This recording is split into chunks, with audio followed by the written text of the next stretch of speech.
Hi there, I'm Simon and this is a summary of our second series of workshops on the future of environmental reporting in South-East Queensland. Did you know it's been more than 20 years since the first report card was launched? Yep, it's been reporting on South-East Queensland since before the first rover started walking on Mars. It's been a great way to observe the strengths and weaknesses of report cards, but over time we've seen a stagnation in its ability to drive change.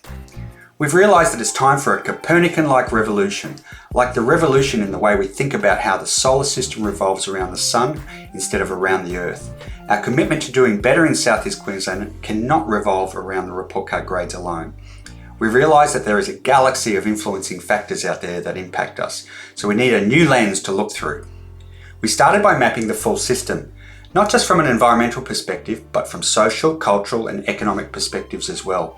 We asked ourselves, what are the key environmental, social, cultural and economic values of a healthy Logan region?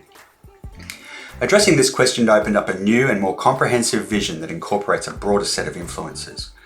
From there, we went into systems thinking, taking all the identified influences and linking them together as an integrated system map. This allows us to visualize the Logan region as a web of cause and effect relationships. From the system map, we can identify feedback loops, places where parts of the system map looped through the environmental, social, cultural and economic factors before joining back up where they started. This allows us to take a critical lens to look at where some of the hotspots in the system are, things that are highly influenced and in turn highly influential. Education, for instance, emerged as one such hotspot in the Logan system, with strong connections to history, jobs, personal identity and community participation, all of which in turn influence a healthy and vibrant Logan catchment and community.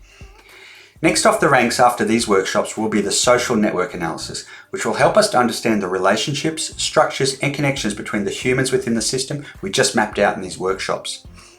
Now these exercises are all great at providing the outputs we need to look at the big picture, and we already have report cards that help us track progress in the region. Inspired by our deeper understanding of the system, we are considering the questions that are now surfacing for us, like how do we better identify opportunities to maintain or improve this system? And how do we entice people to act on these opportunities? That is where we had our eureka moment. Maybe not as profound as Archimedes' observation of the rising bathwater level, but a moment of realization that to date, we really don't recognize or reward positive human behavior. We just expect it. What if we did recognize and reward those actions that improve the system? So we allowed ourselves a space to imagine for a moment. What would it look like if we could build a view of all the things that could be done to improve the Logan region?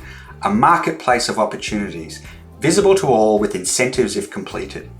What if the return on completing these opportunities could earn rewards, like coins or points? And what if these coins or points had a value and could be redeemed by the user? Kind of like a frequent flyer program.